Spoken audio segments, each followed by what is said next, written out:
Louvado seja o nome do Senhor. Aleluia. Quero cumprimentar a todos com a graça e a paz do Senhor.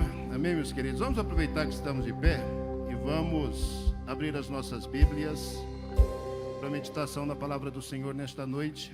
Eu quero convidar você a abrir a sua Bíblia no livro de Daniel, no Antigo Testamento. Quero ler com você um versículo nesse livro, Daniel capítulo 12, versículo 4. Abra sua Bíblia, aqueles que estão nas suas casas e que nos acompanham também nesta noite. Que Deus te abençoe, que essa unção do Senhor que tem sido e que está sendo derramada sobre as nossas vidas aqui nesta noite, neste lugar, que essa unção alcance você na sua casa, alcance a sua família e que você receba a bênção do Senhor. Daniel capítulo 12, eu quero ler com você o versículo 4, apenas este versículo. A palavra diz o seguinte: e tu, Daniel, fecha estas palavras e sela este livro até ao fim do tempo. Muitos correrão de uma parte para outra e a ciência se multiplicará.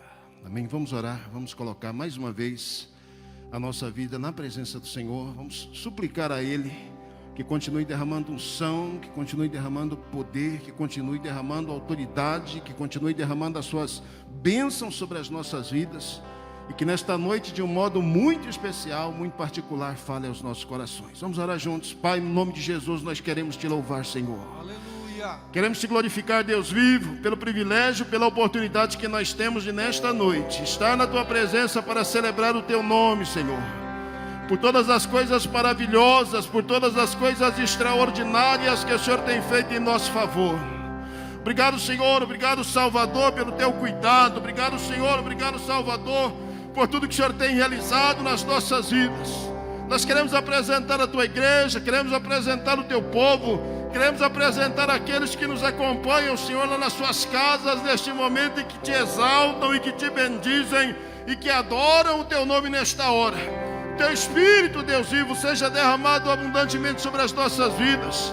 Que a tua unção, que a tua graça, que o teu favor, que a tua bondade se manifeste mais uma vez sobre as nossas vidas, Deus, como o Senhor tem feito até aqui. Que teu nome, querido Deus, que teu nome, bendito Senhor, que teu nome, amado Salvador, que ele seja louvado, que ele seja glorificado, que ele seja exaltado, que ele seja bendito nas nossas vidas e através delas. Obrigado, Senhor, pelo teu cuidado. Continue operando maravilhas em nossas vidas, Deus. Nós te adoramos nesta hora e bendizemos, Senhor, no nome precioso e bendito de Jesus. Muito obrigado, Deus. Muito obrigado, Senhor. Em nome de Jesus, em nome de Jesus. Amém, amém. Que Deus abençoe.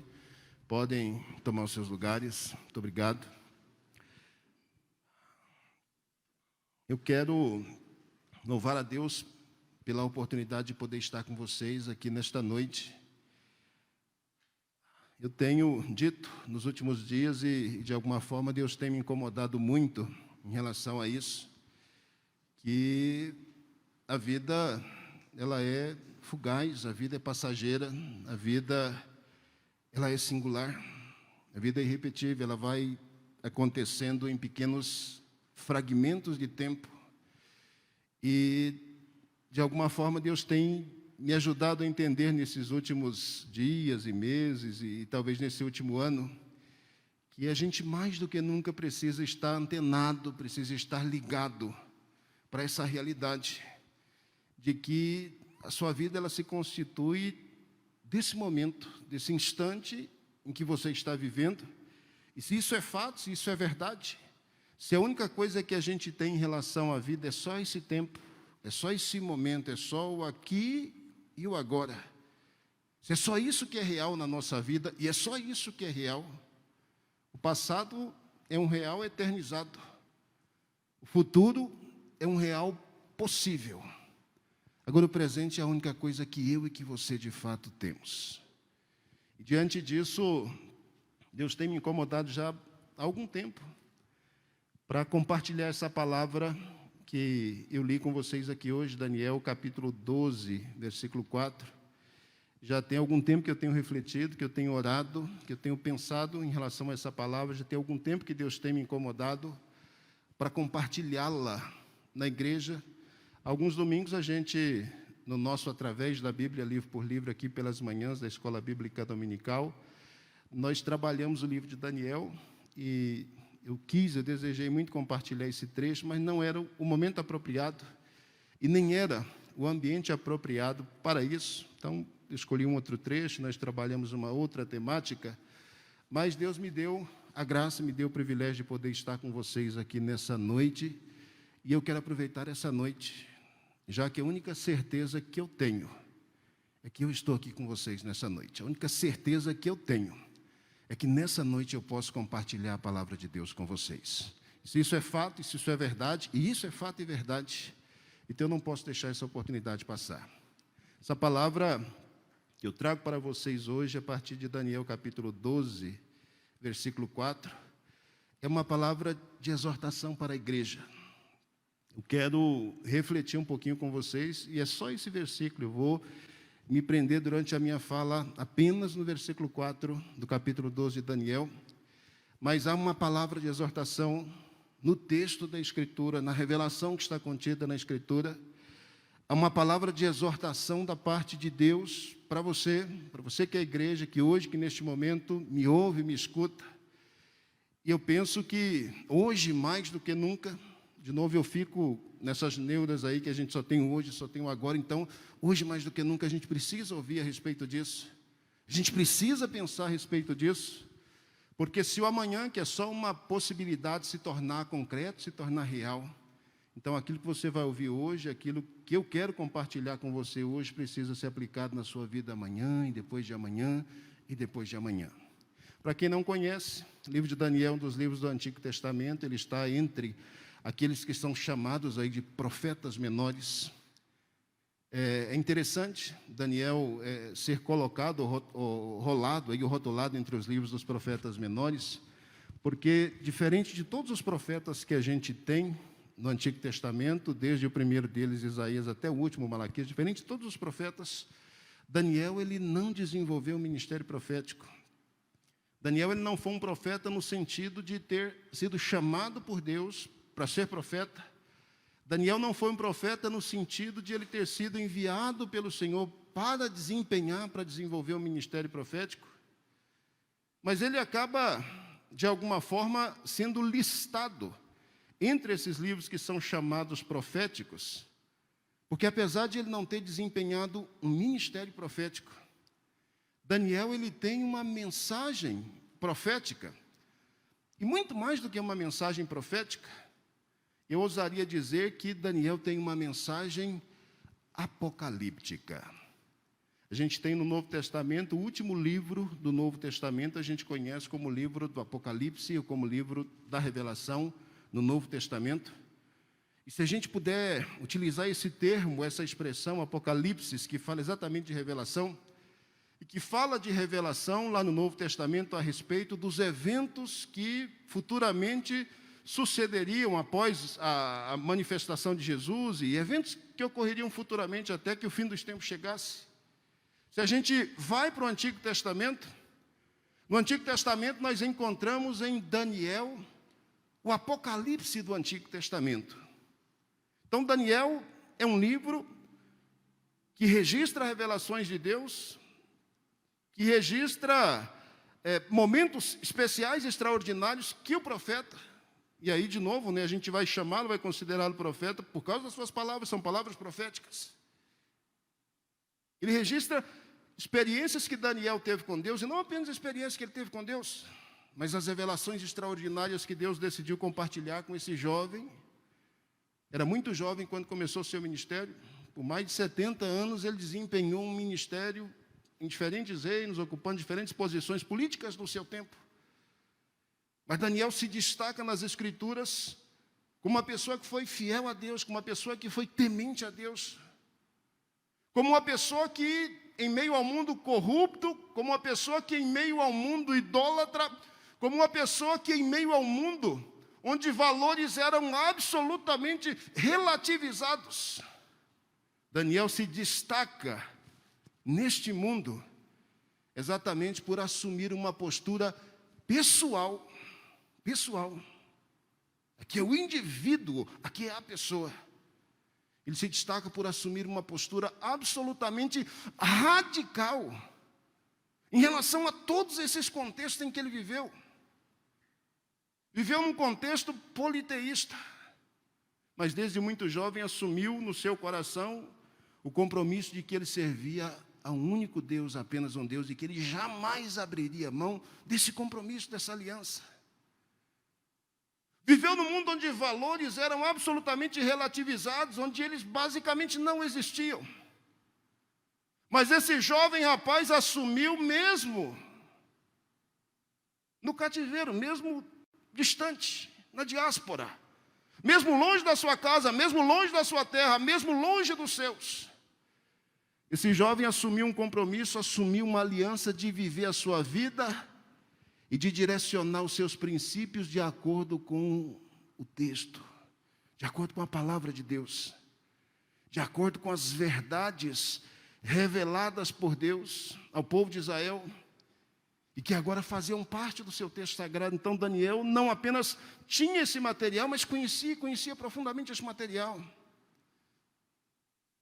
Esse jovem que ama a Deus, que teme a Deus, que honra a Deus, esse jovem que foi provado de todas as maneiras, e que a própria Escritura dá testemunho dele, ninguém jamais conseguiu encontrar nele nenhuma falha, em absolutamente área nenhuma da sua vida. É para esse jovem que Deus decide lá no Antigo Testamento abrir o baú dos seus mistérios e revelar coisas muito longes, coisas muito distantes do tempo dele, da época dele. É para esse homem que amou a Deus, é para esse homem que temeu a Deus, é para esse homem que serviu a Deus, é para esse homem que, de forma solitária, no mundo absolutamente hostil, assumiu o compromisso de continuar com o seu estandarte, com a sua bandeira, dizendo: eu confio no Senhor, eu acredito no Senhor, o Senhor é meu Deus, eu não abro mão disso. É para um homem que assumiu essa postura que Deus decidiu, como fez com João lá no Novo Testamento, contar segredos a respeito da história da humanidade, que se concretizariam muito tempo depois. Então Daniel, o livro do Antigo Testamento, que conta a respeito do fim. Essa história de fim dos tempos, fim do mundo, fim da humanidade. Essa história parece uma história tão batida, né? Se tiverem pessoas idosas aqui ou que me escutam, que me ouvem falar desse negócio de fim, possivelmente você vai se lembrar de seus avós ou de seus bisavós, que devem ter dito alguma vez a você que desde que tem gente na face da terra, as pessoas falam do fim do mundo, do fim dos tempos, que as coisas vão se acabar. E até hoje nada. Devem ter dito isso a você. Quando eu era assim bem pequeno ainda, eu já fui pequeno, por incrível que pareça, eu já fui pequeno. Quando eu era bem pequeno, e via notícias que o mundo, lá nos anos 70, já estava acabando, guerra e não sei o quê, eu ficava naquela angústia de criança, né? Como é que esse negócio, vó, o mundo vai acabar ou não? E aí minha avó vinha com essa conversa, né? Desde que eu sou criança também, meu filho me entende por gente, o papo é esse, que o mundo vai acabar, e o que na verdade acontece é que as pessoas se acabam, as pessoas morrem, mas o mundo continua por aí. Então essa sabedoria, essa pérola de sabedoria, esse ditado dos antigos, de alguma forma, isso foi se perpetuando, e me parece que hoje, quando a gente fala dessa história de fim, esse conceito, já é um conceito assim, mais ou menos banalizado. Existem sempre extremos. Quando a gente fala de fim dos tempos, particularmente no contexto de Bíblia, de Escritura, de teologia, a gente fala de escatologia. Escatologia é sempre aquela área que vai estudar as Escrituras com esse olhar futuro, pensando de que maneira a história da humanidade vai se desenrolar à luz das Escrituras. Infelizmente, o que a gente percebe quando a gente fala dessa leitura, quando a gente fala desse olhar prospectivo, desse olhar para frente, pensando como as coisas vão acontecer, geralmente a gente encontra duas posturas que são posturas absolutamente prejudiciais. Uma dessas posturas, a gente chama isso de escatofobia. Fobia é uma expressão que todo mundo conhece, fala de medo, não é? Fobia é medo. Escatofobia é uma tendência que algumas pessoas têm de ter horror, absolutamente horror, a falar ou pensar a respeito de questões relacionadas ao fim. Então a pessoa não gosta. Se houve uma pregação, se vê alguma coisa onde a pessoa faz menção de que, de repente, o fim pode estar mais próximo do que a gente pode imaginar, a pessoa simplesmente se fecha, tapa os olhos e os ouvidos e não quer ouvir, não quer aceitar isso. Então, a escatofobia é o medo que as pessoas têm de pensar, de refletir, de ouvir a respeito dessas coisas. E aí a gente tem um outro extremo dessa escatofobia, que é a chamada escatomania. Aí é o maníaco. É aquele da teoria da conspiração, que o tempo todo está antenado, que está na web 24 horas por dia, procurando os últimos acontecimentos e juntando todo tipo de vídeo que fala a respeito de tudo, para fazer aquela coxa de retalhos, para mostrar que realmente a coisa está acontecendo agora, e para enlouquecer os outros também.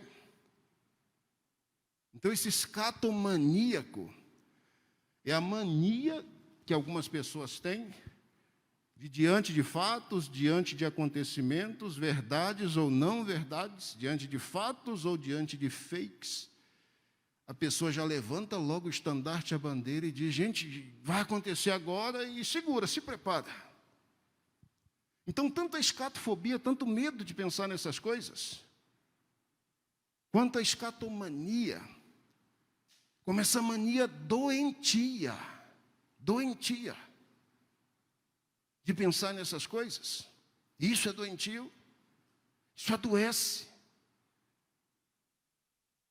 isso atrapalha a vida espiritual, isso impede a pessoa de ser um cristão, isso torna ele ou ela muito mais uma pessoa que vive por especulação. Ou acorda para a realidade que a sua vida é a sua vida. Você é um ser único, você é indivíduo, você é singular. A vida é sua. E quando a gente pensa em revelações que a Escritura traz, particularmente relacionadas ao fim, e a Escritura traz, e eu vou falar a respeito disso, nesse versículo que eu li com vocês. O que a gente precisa acordar para a realidade é que nós temos que estar atentos aos sinais do fim. Jesus cansou de dizer isso para a gente, que a gente precisa estar pronto, estar preparado, estar atento. Mas o estar atento para os sinais do fim, ou do fim dos tempos, isso tem que ter um propósito, isso tem que ter uma razão de ser. E a razão de ser não é deixar ninguém neurótico. A razão de ser não é enlouquecer ninguém.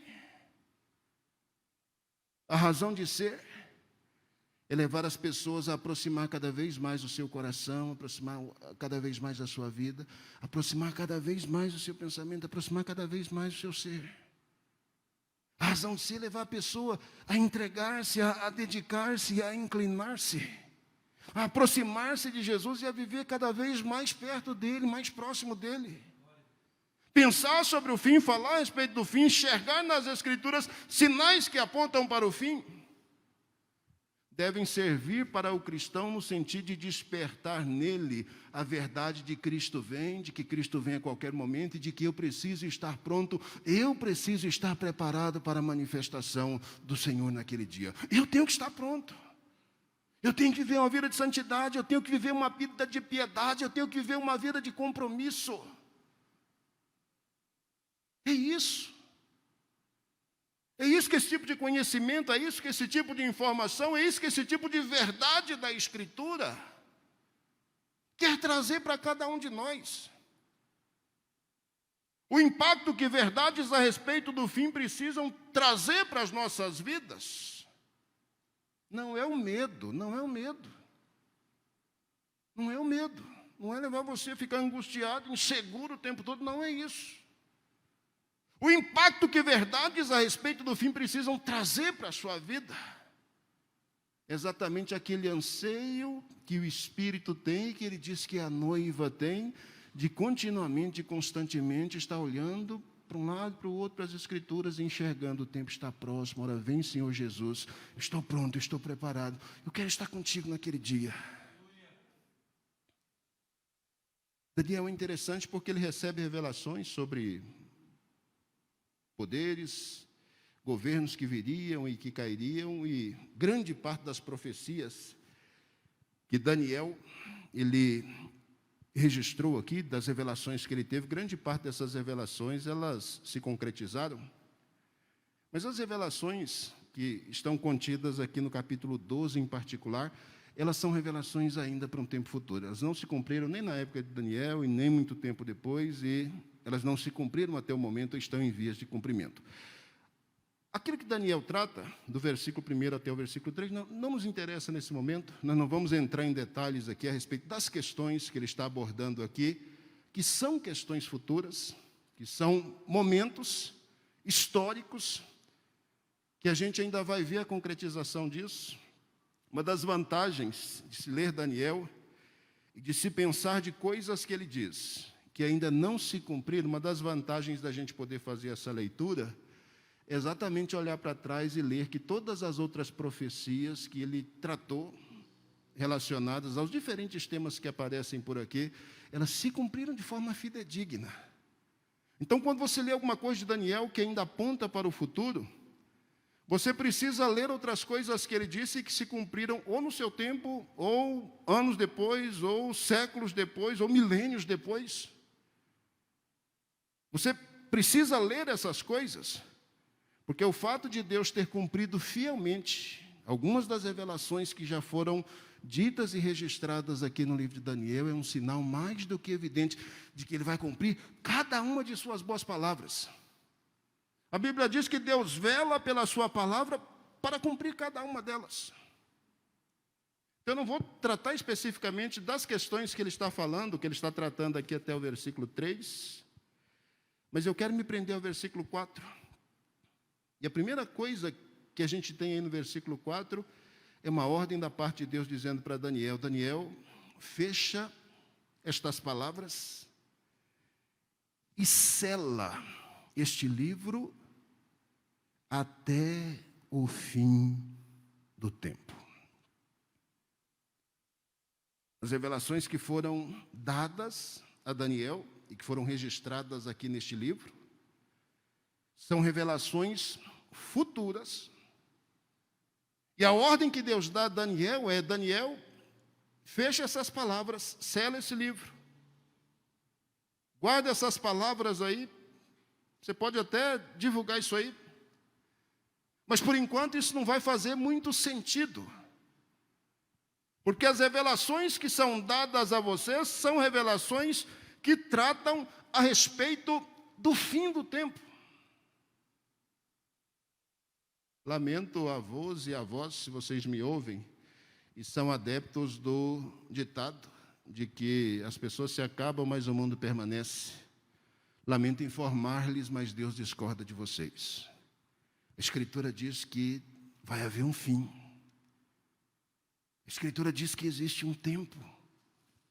Et é a palavrinha hebraica para tempo, um tempo, uma época, um período específico em que a história simplesmente vai se findar.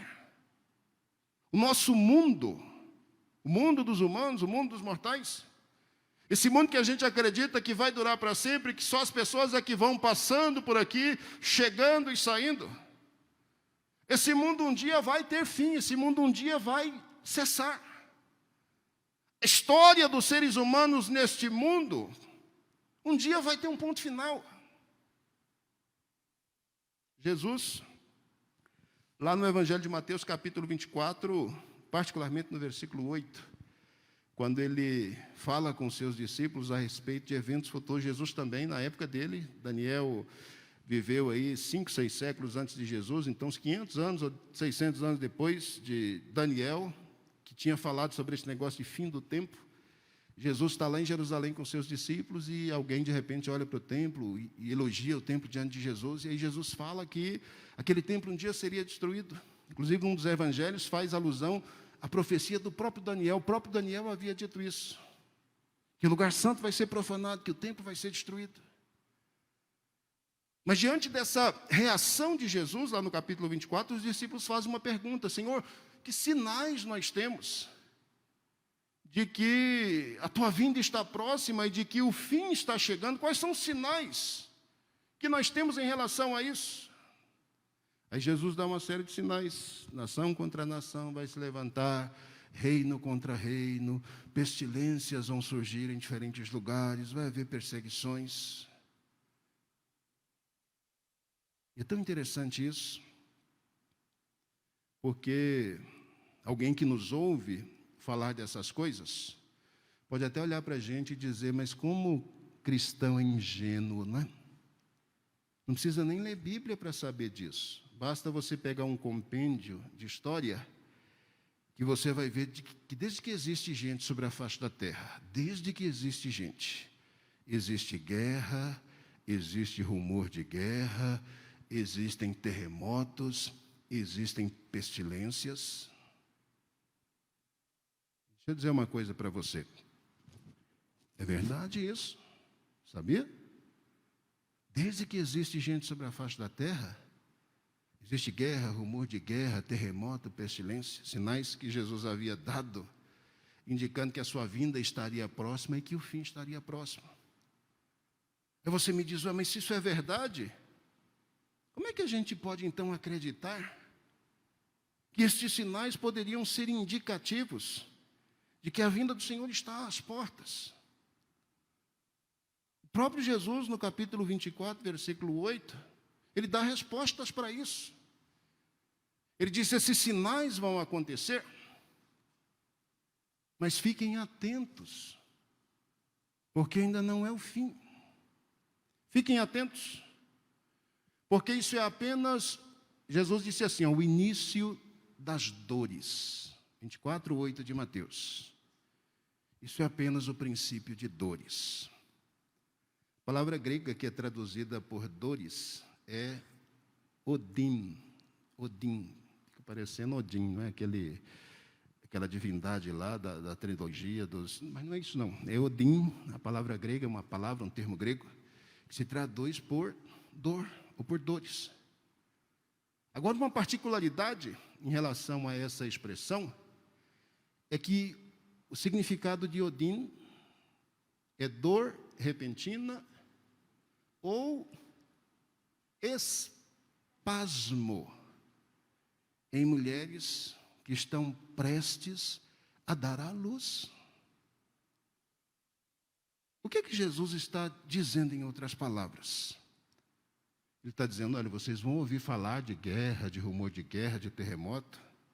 As pessoas sempre falaram sobre isso, mas vocês vão ouvir falar sobre isso.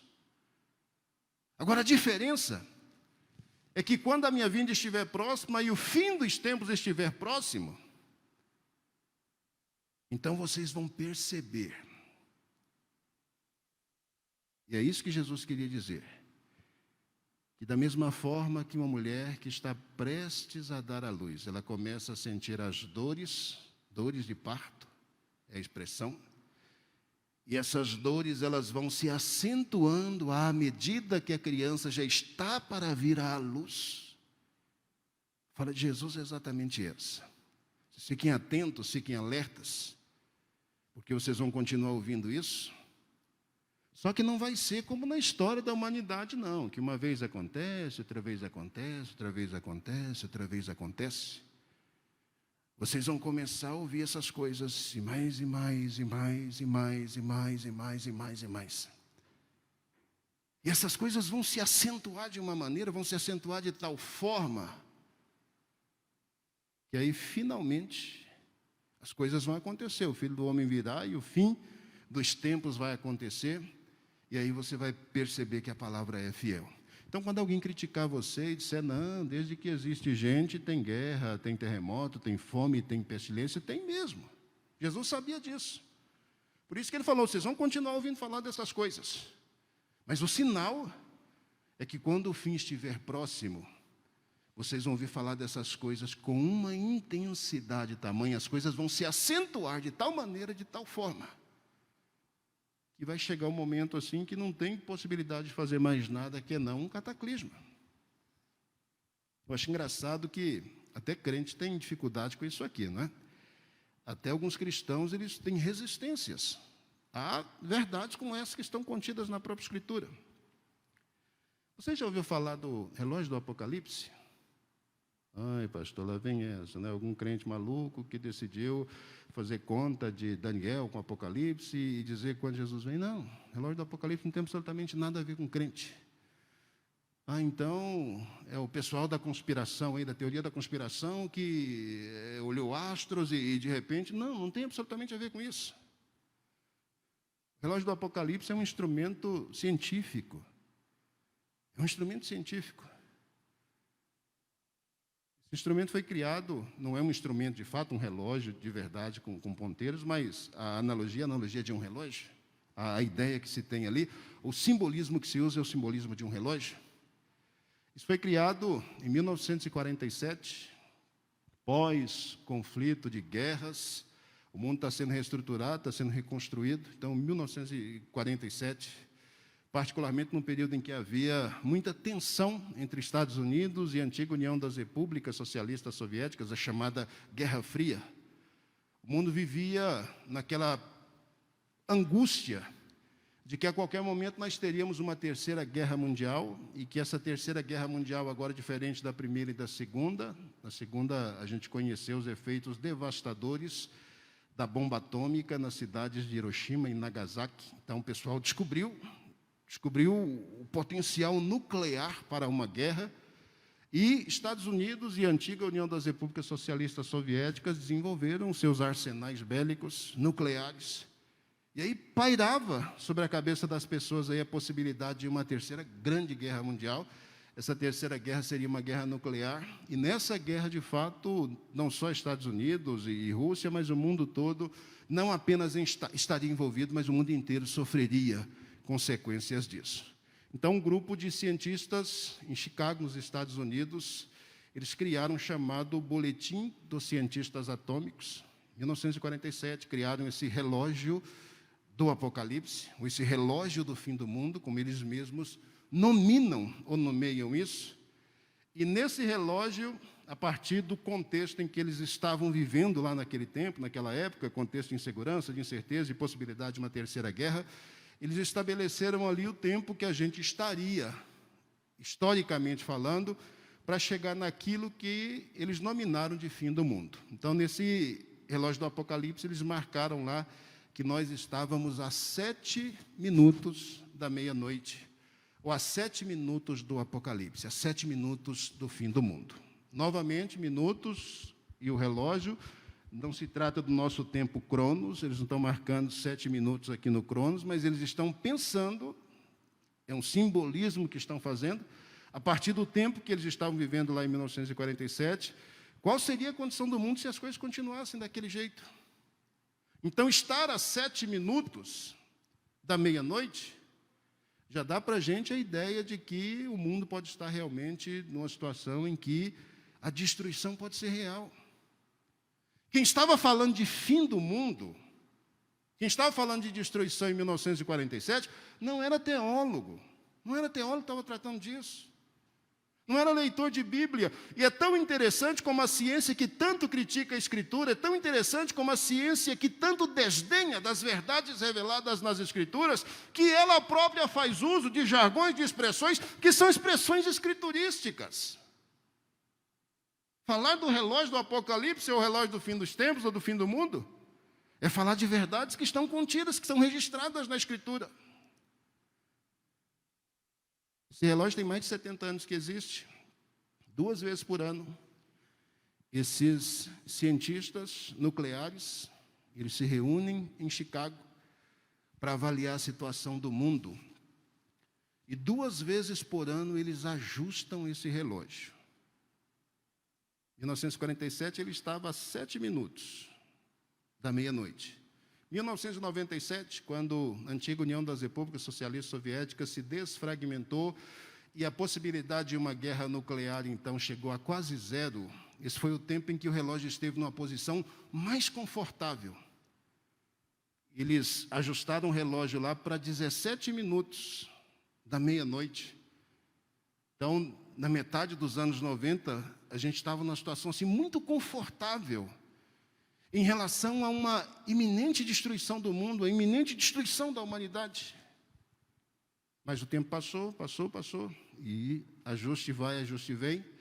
O último ajuste foi feito há poucos dias, agora em janeiro do ano de 2022. E no último ajuste que fizeram, nós estamos a 100 segundos.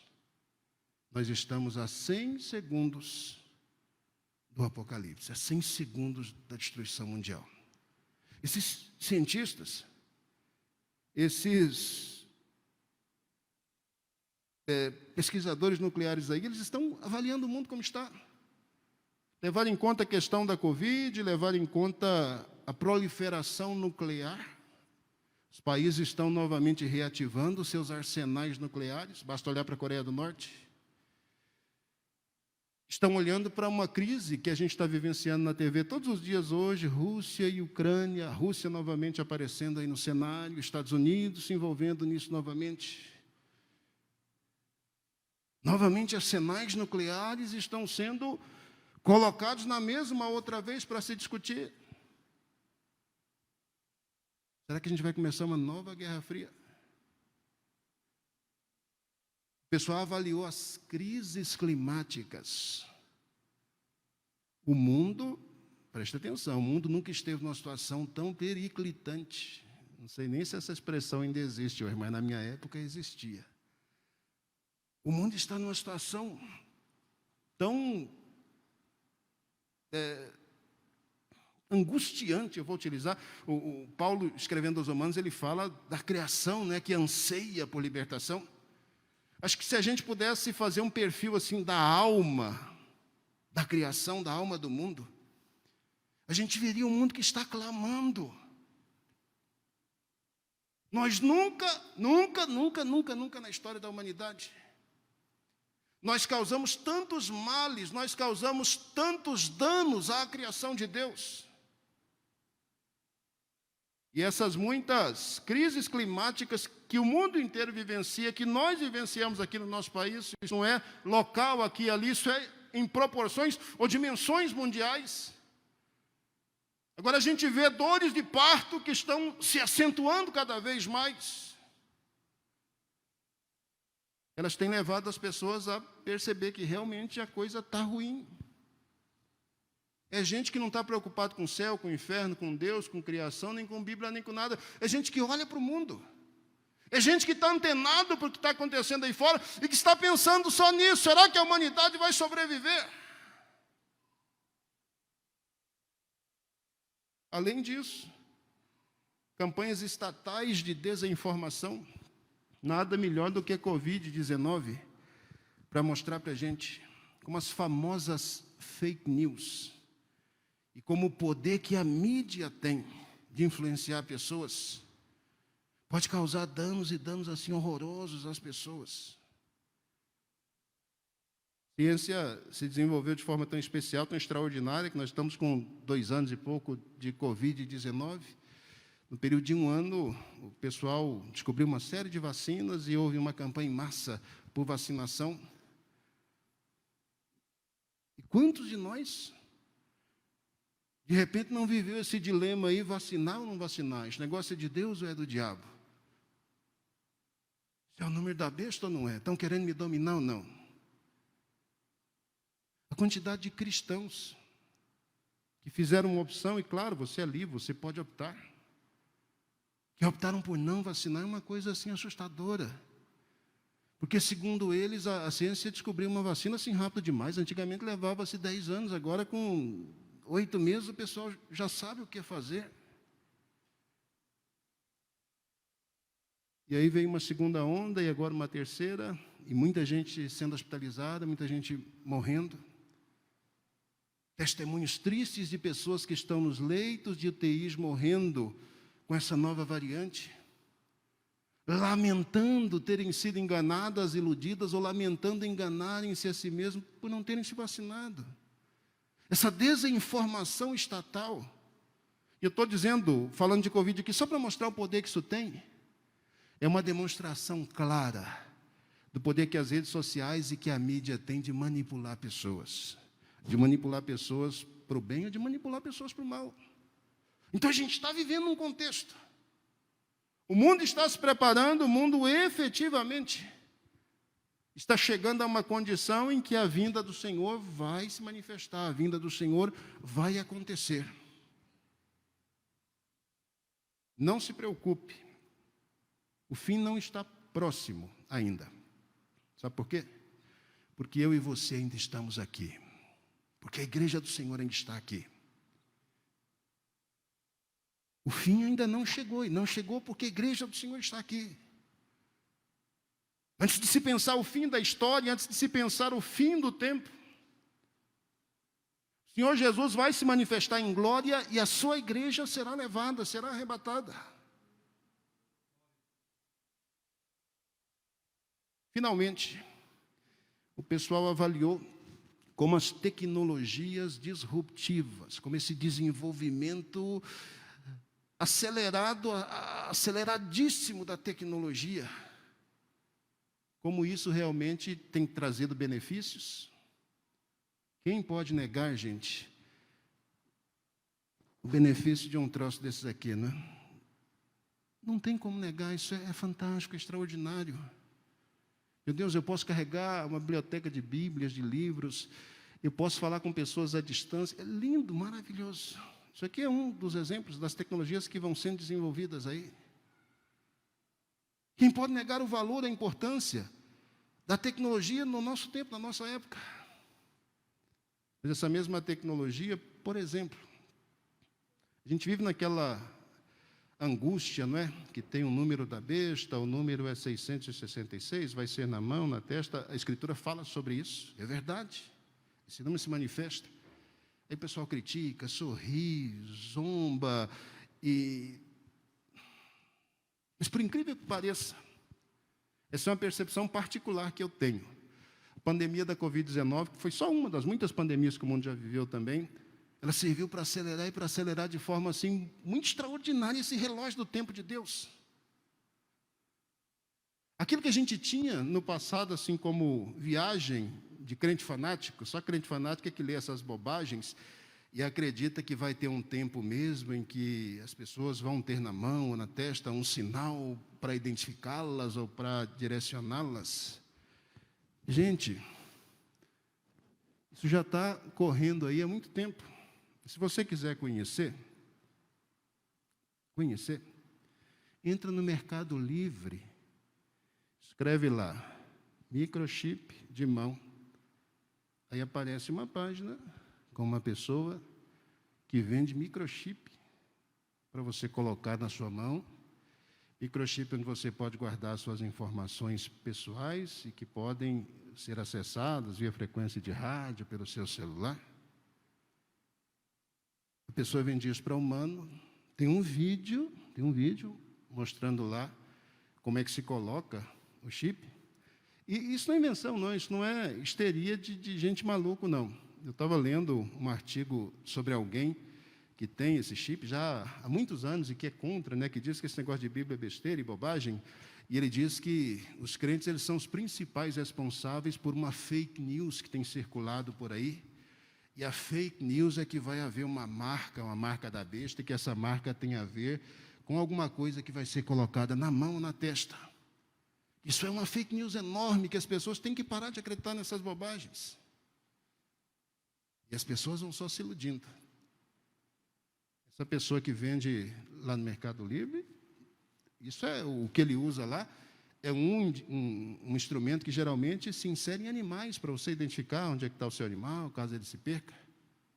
Mas é o mesmo material que está sendo implantado em humanos. Lá na Europa, por exemplo, a partir de janeiro, muitos países de lá, por causa da nova onda de Covid, para ter controle de quem se vacinou ou não, as pessoas voluntariamente estão aderindo a um programa do governo para inserir microchip do tamanho de um grãozinho de arroz É incrível, todo mundo quer saber onde é que esse microchip cai melhor.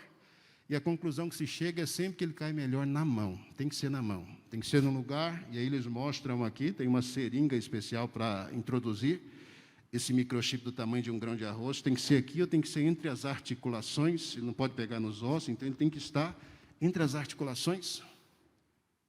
E nesse microchip você pode gravar todas as suas informações, liga carro, abre porta, fecha porta. Você pode fazer um monte de coisas com isso. Por enquanto. Então não se assombre ainda, não é amanhã que o anticristo vai se manifestar, e nem é esse microchip que está circulando por aí, que é o sinal da besta. Não se preocupe, ainda não é esse. Ele ainda não consegue monitorar a pessoa, só guarda informações, e as informações são lidas a partir de dispositivos. Mas a proposta está em circulação e vai caminhando por aí, é que esses instrumentos eles sejam aperfeiçoados a ponto de fato, as pessoas serem controladas. Você já é controlado, meu irmão. Não precisa de microchip para isso, não. Em todo lugar que você vai, tem uma câmera de olho em você. Você é visto em todo lugar. O mundo está caminhando para isso, para um momento em que as pessoas elas não terão mais liberdade. A Escritura falava a respeito disso. Agora, só para você entender como que a gente está vivendo um tempo complicado. O Senhor diz para Daniel aqui que as palavras eram para ser seladas. Mas aí o Senhor disse uma outra coisa importante para Daniel. Diz, sela essas palavras até o tempo do fim, porque muitas das coisas que eu disse para você só vão se concretizar lá no finalzinho, só lá elas vão ficar claras. Mas a segunda parte desse versículo diz assim, olha, muitos correrão de uma parte para a outra. Olha o tamanho desse trecho aqui, nessa oração. Muitos correrão de uma parte para a outra. Esse correrão de uma parte para a outra, esse monte de palavras que a gente tem em português aqui, é para traduzir uma palavrinha hebraica, só uma palavrinha. A palavrinha é chut. C-H-U-T, se a gente fosse transliterar isso em português. Chut. É só uma palavrinha. Mas para transliterar essa palavrinha em português, a gente precisa desse monte de palavras aqui, ó. Correrão de uma parte para a outra. Porque esse é o sentido, esse é o significado da palavra. A palavra fala de um movimento que vai acontecer quando a gente estiver na época do fim. Esse movimento e essa expressão aqui é como se alguém tivesse assim numa correria desenfreada de um lado para o outro buscando alguma coisa. O Senhor diz para Daniel, muitos vão correr de uma parte para outra, vai haver um momento assim de frenesi em que as pessoas vão estar desesperadas correndo de um lado para o outro. E aqui em Daniel, eu vou usar essa expressão aqui, o Senhor dá um sinal irrefutável de que o tempo do fim chegou. Guerra, rumor de guerra, terremoto, alguém pode dizer, não, sempre que, desde que existe mundo, as coisas aconteceram assim, então isso não serve. Mas Deus dá, através de Daniel, esse sinal, dizendo que vai haver um momento de reboliço em que as pessoas vão estar feitas baratas tontas, correndo de um lado para o outro. E que esse tempo vai ser marcado, vai ser caracterizado pela multiplicação da ciência ou do conhecimento. A palavra que aparece traduzida na minha Bíblia como ciência, na sua pode estar como conhecimento, é da'at, a palavra hebraica, e fala disso mesmo. Fala de compreensão através de erro e de acerto, fala de conhecimento que se adquire a partir da experimentação, fala de descoberta que se faz de forma voluntária ou de forma involuntária, querendo ou sem querer. Então é ciência nos moldes que a gente conhece mesmo. Essa ciência que vem através do esforço humano, da percepção humana, do trabalho humano, do labor humano, com o propósito, com a finalidade de interpretar o mundo, de interpretar a realidade. Daniel diz que, o Senhor disse através de Daniel aqui, que o sinal irrefutável de que o fim dos tempos estaria próximo, é que haveria uma frenesia, haveria uma correria. Haveria um desespero lá no final desses tempos, pessoas estariam correndo de um lado para o outro. E a multiplicação da ciência, a multiplicação do conhecimento seria a marca registrada desse tempo. Deixa eu dar alguns detalhes aqui para você.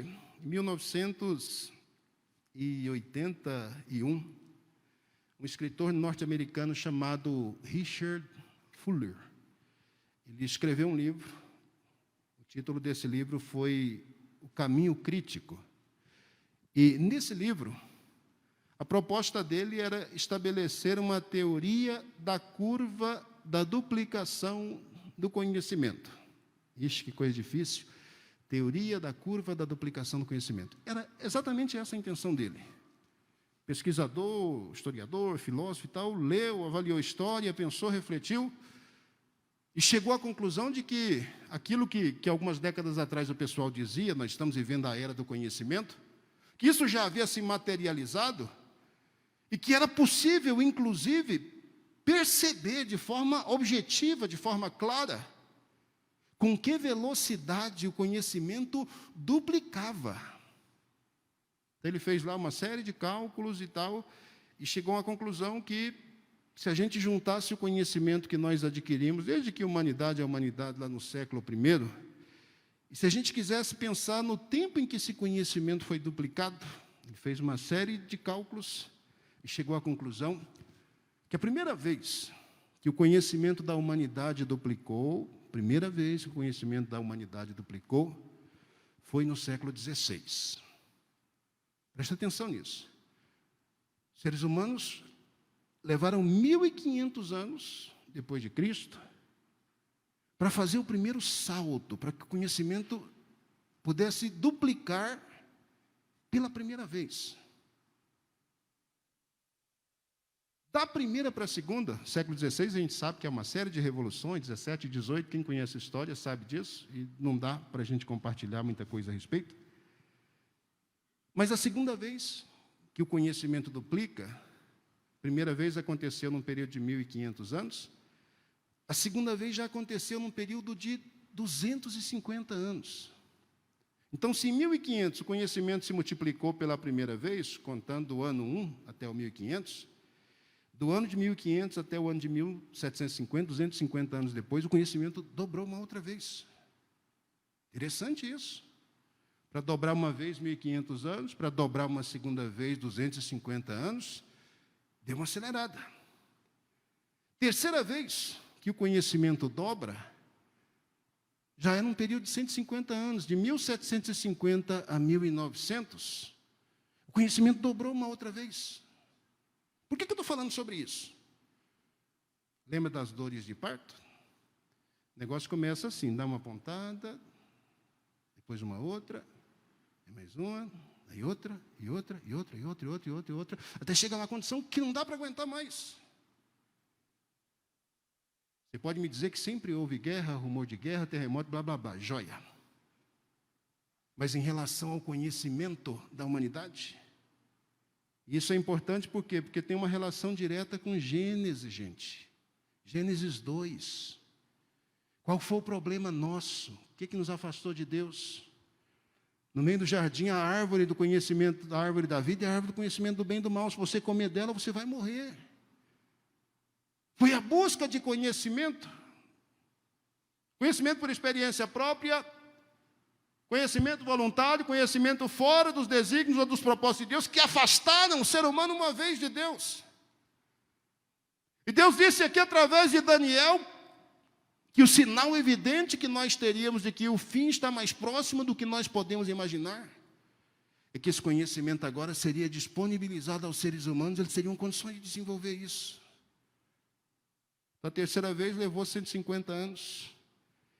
A quarta vez que o conhecimento duplicou, e isso é exponencial, 1, 2, 4, 8, 16, 32, 64, é exponencial.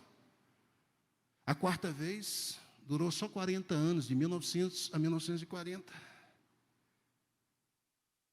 A quinta vez, sexta vez, sétima vez, a partir de 1945 por diante, o conhecimento foi se duplicando a cada 25 anos. Sabe com que velocidade o conhecimento se duplica hoje, século XXI, ano de 2022? O conhecimento se duplica hoje no período entre 1 e 2 anos. E a maioria dos estudiosos, eles dizem que 13 meses. Presta atenção nisso. 13 meses é o tempo que gasta para o conhecimento duplicar. Na área da medicina, a cada 18 meses o conhecimento dá uma revolução. Na área da tecnologia, a cada 2 anos, a gente tem uma virada. Você sabe o que significa isso? Duplicar conhecimento a cada 13 meses. Se a coisa continuar na velocidade que está, perspectiva, prospecção que os estudiosos fazem, é que nós vamos chegar a um momento em que o conhecimento vai ser duplicado a cada 12 horas. A cada 12 horas. Basta pensar na computação quântica, que é a conversa do momento. Vocês já pensaram nisso?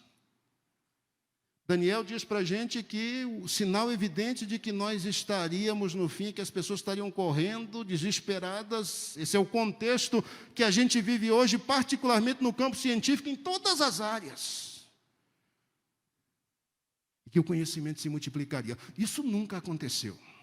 Todas as outras evidências que foram dadas a respeito do final dos tempos, aqui e ali na história da humanidade, a pessoa pode encontrar sinais e dizer, mas aconteceu aqui, aconteceu ali também. Mas a duplicação do conhecimento, isso é inédito na história da humanidade, e a velocidade com que o conhecimento duplica hoje é uma coisa extraordinária. Lembra das dores de parto? Será que isso não é o tempo em que o Senhor vai se manifestar? Em 1976, a internet foi usada pela primeira vez. Uma universidade dos Estados Unidos mandou um e-mail para um outro espaço. Em 1976 surgiu o primeiro PC. Jobs foi a pessoa que, junto com um colega lá, criou o primeiro PC. Em 1997, a Wi-Fi se tornou padrão mundial de internet. No ano 2000, o Google sofreu uma explosão, mais de 1 bilhão de páginas indexadas ao Google. Do ano de 2000 até o ano de 2009, houve uma explosão da tecnologia. Smartphones extraordinários que a gente conhece hoje. No final da década de 90, isso não existia. Existiam os tijorolas da época, coisas assim assombrosas, assustadoras. Em 9 anos... Por causa desse avanço extraordinário da tecnologia, smartphones, notebooks, PCs se tornaram populares, todo mundo tem 2, 3 ou mais se quiser. A partir do ano de 2010, as redes sociais, a realidade virtual, a inteligência artificial, e se tornou a conversa, se tornou o tom do momento. Você sabe o que me assusta? Por que eu estou conversando tanto sobre essas coisas? Eu disse que a minha palavra hoje era uma palavra de exortação. É porque na condição de igreja nós estamos nesse contexto. É porque na condição de igreja nós estamos vivendo um tempo, um período, que pode sim estar relacionado ao fim, não ao fim do mundo ainda, porque há a manifestação de Jesus e uma série de coisas ainda vão acontecer. Mas ao fim do tempo, Deus estabeleceu um tempo para a sua igreja, um tempo para o seu povo. Esse tempo pode estar finalizando. Covid-19 ajudou exatamente a acelerar de forma assustadora isso. Eu já estou terminando, mas eu preciso piorar a situação. Nós vivemos hoje conflitos de gerações. Quanto tempo levava para acontecer mudança numa geração? Geralmente, até o século XIX, a gente percebia mudanças aqui e ali na geração num período de 80 anos. 80 anos era geralmente a época, o tempo, em que ocorria mudança de uma geração para outra. E quando eu falo de mudança de uma geração para outra, é de algum costume, alguma coisa assim que os pais e os avós faziam e que filhos e netos depois, aos poucos, vão deixando. Então, as gerações iam se sucedendo Muitas vezes elas duravam séculos, existem, inclusive, né, determinados povos em que as gerações elas vão repetindo lá os passos dos seus antepassados até hoje, de forma milenar. Mas no mundo ocidental, o mundo hoje, e por causa dessas mudanças que foram ocorrendo e acontecendo, particularmente da metade do século XX por diante, essas gerações estão passando depressa demais. Aqui, nesse lugar, nós devemos ter pelo menos 5 gerações que estão aqui nesse espaço. 5 gerações. 5 gerações. Os estudiosos, né, antropólogos e essa turma que está antenada com isso aí, desde que eles começaram a pensar e a fazer registros a respeito dessas coisas, eles fazem uma divisão para a gente ter uma noção de como as coisas vão mudando depressa demais. O primeiro registro que se faz ou são chamados baby boomers, né? A geração dos anos de 1940 até 1959, que é a geração pós Segunda Guerra Mundial, aquela geração revolucionária, aquele pessoal que quer mudança, e quer mudança radical. 20 anos depois, a partir dos anos de 1960, e vai durar até 1979, mais ou menos, uns 20 anos, 19, 20 anos, para a mudança de uma geração para outra, a gente já tem a chamada geração X. Essa geração X já vive no momento em que há uma hegemonia política no mundo, o capitalismo está instaurado, é um pessoal muito materialista, muito competitivo, cada um quer construir a sua vida. 20 anos depois, lá pelos anos 80, 1980, e agora até 1980 e 94, diminuiu-se aí uns 5 anos, surgiu a chamada geração Y, ou os millennials, que é uma geração que vai surgir nesse contexto de globalização, em que a internet está surgindo, tecnologia está desenvolvendo, e a pessoa ela já começa a ter contato com isso.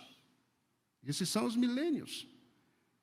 De 1995 até o 2010, a gente tem a chamada geração Z, que são os nativos digitais, são as pessoas que já nasceram num contexto em que a realidade é múltipla, em que as redes sociais já estão estabelecidas e a pessoa já tem algum domínio, já tem controle sobre isso.